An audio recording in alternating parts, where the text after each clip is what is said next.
1970 ஒரு டன் கரும்பு 90 ரூபா, வாத்தியாருக்கு சம்பளம் 90 ரூபா.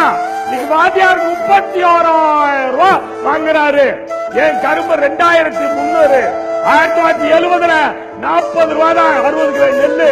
அன்னைக்கு எம்எல்ஏ சம்பளம் 250. இன்னைக்கு எம்எல்ஏ 55,000 வாங்குறாரு. 220 மடங்கு ஏறிச்சு.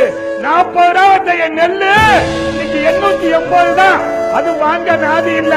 எனக்கு லாபகரமான விலை கொடுக்கல. என் நெல்லு 40 ரூபாய்க்கு போது வங்கி மேலாளர் சம்பளம் 150 ரூபா. இன்னைக்கு வங்கி மேலாளர் 66,000 ரூபாய் வாங்குறாரு. 440 மடங்கு சம்பளம் ஏறிடுச்சு. எனக்கு நெல்லுக்கு 22 மடங்குயா. யாருக்கிட்ட போய் அழுவுறது? எங்க போய் அழுவுறது? எங்க 100 ரூபாய் கொடுத்தா 25 என்னையா பண்ணுவோம்? என் பால் 16 ரூபாயா, தண்ணி 22 ரூபாயா. என்கிட்ட அரிசி 25 ரூபாய்க்கு வாங்கி ஒரு 10 ரூபாய்க்கு இப்ப உளுந்து போட்டு ஒரு 10 ரூபாய் எண்ணெய் ஊற்றி ஒரு 15 ரூபாய் கேஸ் போட்டு ஒரு 40 ரூபாய் கொடுத்த ஆள் கொடுத்துதான் 40 தோசை சொல்றாயா. ஒரு தோசை 50 ரூபாங்க ஐயா. மிடில் மேன் சாப்பிடுறான். மிடில் மேனை கேட்க மாட்டேங்கிறியா ஐயா?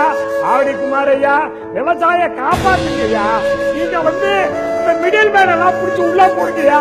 தக்காளி 30 ரூபாய்க்கு வாங்குறாயா, 100 ரூபாய்க்கு விற்கிறான். மிடில் மேனை விட்டுறீங்களே, விட்டுட்டு விவசாய பாவம் அவன் என்னதான் பண்ணுவாங்க?